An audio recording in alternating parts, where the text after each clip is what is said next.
जी अस्सलाम वालेकुम वरहमतुल्लाहि वबरकातुहू। जनाब आज माशाल्लाह शौकीन दोस्तों वास्ते अनमोल तोहफा आ गया ने बिरा ते वीडियो ਨੂੰ आखिर तक वेखना मज़ा उसी वीडियो वेख के भी ते माशाल्लाह 100% वाली माशाल्लाह प्योर मक्खी चीनी मदरसा नस्ल दी 4 दंद पठ लियांदी ने और छोटे मोटे हाइट कद दे बिरा बिल्कुल नहीं समझना चंगे हाइट कद वाली ने ते जेड़ा बिरा आंदे ने कि फौजी भाई मक्खी चीनी मदरसा नस्ल का शौक करना है और मेरा बिरा इस तो वध शौक नस्ल और क्वालिटी नहीं होंदी जितनी हुण मैं छड्डी जावां ना चीज़ का फायदा कोई नहीं। बाकी जनाब चीज़ की खूबसूरती चेक करो बिल्कुल तोता फेस ने चंगी झालर ने और कुंडली वाले सिंग जिन्होंने आते ना बैठवें ते चिपटे सिंग ते वेल चेक करो कमाल दी वेल तो दुम वेखो बिल्कुल तीर वाली कार सीधी बिरा आई दुम जी है ना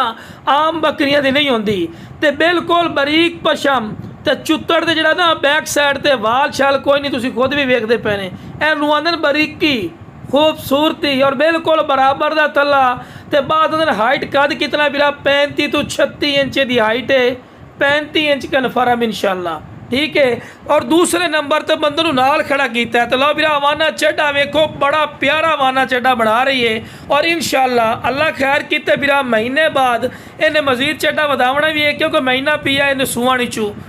ठीक है ना पूरी डिटेल नाल चेक करवा रहे हैं। पहले सूए दे विच ही ने ते लो बिरा कुंडली वाले सिंग जिन्होंने आते चिपटे सिंग बदामी सिंग ते काफ़ी इसनूं अल्फाज बोला जाता है ए बिरा नस्ल ने ए खूबसूरती ने क्वालिटी ने ये हुण मंडी मदरसा चले जाओ या फार्मर या अजाली को पुछ लो तो घट्टो घट्ट समझी 1,20,000 रुपए की लो बिरा बननी बंद हो गई बिरा अपना बिल्कुल